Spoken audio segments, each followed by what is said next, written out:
শ্রী শ্রী রামকৃষ্ণ কথামৃত তৃতীয় খণ্ড পঞ্চম পরিচ্ছেদ 1884 7ই সেপ্টেম্বর।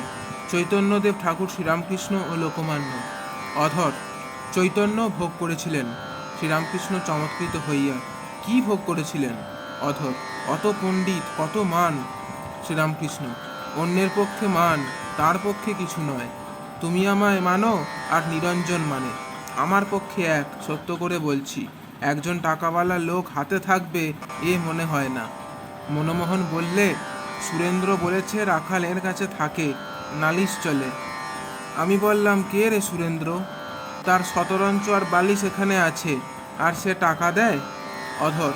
10 টাকা করে মাসে বুঝি দেন? শ্রীরামকৃষ্ণ। 10 টাকায় 2 মাস হয়। ভক্তেরা এখানে থাকে, সে ভক্ত সেবার জন্য দেয়, সে তার পুণ্য। আমার কি? আমি যে রাখাল নরেন্দ্র এদের ভালোবাসি, সে কি কোনো নিজের লাভের জন্য? মাস্টার। মার ভালোবাসার মতো। শ্রীরামকৃষ্ণ। মা তবু চাকরি করে খাওয়াবে বলে অনেকটা করে। আমি এদেরকে যে ভালোবাসি, সাক্ষাৎ নারায়ণ দেখি, কথায় নয়। শ্রীরামকৃষ্ণ অধরের প্রতি। শোনো, আলো জ্বালালে বাদুলে বোকার অভাব হয় না।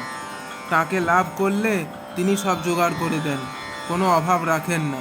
তিনি হৃদয়ের মধ্যে এলে সেবা করবার লোক অনেক এসে জোটে। একটি ছোকরা সন্ন্যাসী গৃহস্থ বাড়ি ভিক্ষা করতে গেছিল।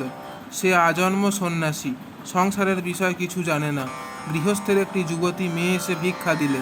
সন্ন্যাসী বললে, মা, এর বুকে কি ফোঁড়া হয়েছে? মেয়েটির মা বললে, না বাবা, ওর পেটে ছেলে হবে বলে ঈশ্বর স্তন করে দিয়েছেন, ওই স্তনের দুধ ছেলে খাবে। সন্ন্যাসী তখন বললে, তবে আর ভাবনা কি? আমি আর কেন ভিক্ষা করব? যিনি আমায় সৃষ্টি করেছেন তিনি আমায় খেতে দেবেন। শোনো, যে উপপতির জন্য সব ত্যাগ করে এলো, সে বলবে, শালা, তোর বুকে বসবো আর খাবো। ন্যাংটা বললে, কোন রাজা সোনার থালা সোনার গেলাস দিয়ে সাধুদের খাওয়ালে? কাশিতে মঠে দেখলাম মোহন্তর কত মান। বড় বড় খোট্টারা হাত জোর করে দাঁড়িয়ে আছে আর বলছে, কি আজ্ঞা ঠাকুর। ঠিক ঠিক সাধু, ঠিক ঠিক ত্যাগী, সোনার থালাও চায় না, মানও চায় না। তবে ঈশ্বর তাদের কোনো অভাব রাখেন না, তাকে পেতে গেলে যা দরকার সব জোগাড় করে দেন। সকলে নিঃশব্দ। আপনি হাকিম, কি বলবো, যা ভালো বোঝো তাই করো, আমি মূর্খ। অধর সহাস্য ভক্তদিগকে। উনি আমাকে এক্সামিন করছেন। শ্রীরামকৃষ্ণ সহাস্যে। নিবৃত্তিই ভালো। দেখো না আমি সই করলাম না, দেখো না আমি সই করলাম না। ঈশ্বরই বস্তু আর সব অবস্তু। হাজরা আসিয়া ভক্তদের কাছে মেঝেতে বসিলেন। হাজরা কখন কখনো সোয়াহম সোয়াহম করেন। লাটু প্রভৃতি ভক্তদের বলেন, তাকে পূজা করে কি হয়, তাঁরই জিনিস তাকে দেওয়া। একদিন নরেন্দ্রকেও তিনি ওই কথা বলেছিলেন। ঠাকুর হাজরাকে বলিতেছেন, শ্রীরামকৃষ্ণ হাজরার প্রতি, লাটুকে বলেছিলাম কে কারে ভক্তি করে। হাজরা, ভক্ত আপনি, আপনাকেই ডাকে। শ্রীরামকৃষ্ণ, এ তো খুব উঁচু কথা। বলি, রাজাকে বৃন্দাবলী বলেছিলেন, তুমি ব্রাহ্মণদেবকে কি ধন দেবে? তুমি যা বলছো ওইটুকুর জন্যই সাধন ভজন, তার নাম গুণগান। আপনার ভিতর আপনাকে দেখতে গেলে তো সব হয়ে গেল। ওইটি দেখতে পাওয়ার জন্যই সাধনা, আর ওই সাধনার জন্যই শরীর। যতক্ষণ না স্বর্ণ প্রতিমা ঢালাই হয় ততক্ষণ মাটির ছাঁচের দরকার হয়। হয়ে গেলে মাটির ছাঁচটা ফেলে দেওয়া হয়। ঈশ্বর দর্শন হলে শরীর ত্যাগ করা যায়। তিনি শুধু অন্তরে নয়, অন্তরে বাহিরে কালীঘরে মা আমাকে দেখালেন সবই চিন্ময়। মাই সব হয়েছেন। প্রতিমা, আমি, কোষা, চুমকি, চৌকাঠ, মার্বেল পাথর সব চিন্ময়। এইটি সাক্ষাৎকার করবার জন্যই তাকে ডাকা। সাধন ভজন, তাঁর নাম গুণকীর্তন, এইটির জন্যই তাকে ভক্তি করা। ওরা লাটু প্রভৃতি এমনি আছে, এখনও অত উচ্চ অবস্থা হয় নাই। ওরা ভক্তি নিয়ে আছে, আর ওদের সোয়াহম ইত্যাদি কিছু বলো না। পাখি যেমন শাবকদের পক্ষাচ্ছাদন করিয়া রক্ষা করে, দয়াময় গুরুদেব ঠাকুর শ্রীরামকৃষ্ণ সেই রূপে ভক্তদের রক্ষা করিতেছেন। অধর নিরঞ্জন জলযোগ করিতে বারান্দায় গেলেন, জল খাইয়া ঘরে ফিরিলেন। মাস্টার ঠাকুরের কাছে মেঝেতে বসিয়া আছেন। অধর সহাস্যে। আমাদের এত কথা হলো, ইনি অর্থাৎ মাস্টার একটিও কথা কন নাই।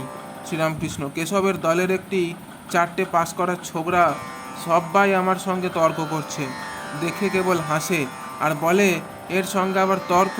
কেশব সেনের ওখানে আর একবার তাকে দেখলাম, কিন্তু তেমন চেহারা নাই। রামচক্রবর্তী বিষ্ণুঘরের পূজারী ঠাকুরের ঘরে আসিলেন। ঠাকুর দেখিতেছেন, বলিতেছেন, দেখো রাম, তুমি কি দয়ালকে বলেছ মিছরির কথা? না না, ও আর বলে কাজ নাই, অনেক কথা হয়ে গেছে। রাত্রে ঠাকুরের আহার একখানি দুখানি মা কালীর প্রসাদী লুচি ও একটু সুজির পায়েস। ঠাকুর মেঝেতে আসনে সেবা করিতে বসিয়াছেন, কাছে মাস্টার বসিয়া আছেন, লাটুও ঘরে আছেন। ভক্তেরা সন্দেশাদি মিষ্টান্ন আনিয়াছিলেন। সন্দেশ একটি স্পর্শ করিয়া ঠাকুর লাটুকে বলিতেছেন, এ কোন শালার সন্দেশ? বলিয়াই সুজির পায়েসের বাটি হইতে নিচে ফেলিয়া দিলেন। মাস্টারও লাটুর প্রতি, ও আমি সব জানি, ওই আনন্দ চাটুর্যেদের ছোকরা এনেছে, যে ঘোষ পাড়ার মাগির কাছে যায়। লাটু, এ গজা দিব? শ্রীরামকৃষ্ণ, কিশোরী এনেছে। লাটু, এ আপনার চলবে? শ্রীরামকৃষ্ণ সহাস্যে, হ্যাঁ। মাস্টার ইংরাজি পড়া লোক, ঠাকুর তাহাকে বলিতেছেন, সকলের জিনিস খেতে পারি না, তুমি এসব মানো? মাস্টার, আজ্ঞে ক্রমে সব মানতে হবে। শ্রীরামকৃষ্ণ, হ্যাঁ। ঠাকুর পশ্চিম দিকের গোল বারান্দাটিতে হাত ধুইতে গেলেন। মাস্টার হাতে জল ঢালিয়া দিতেছেন।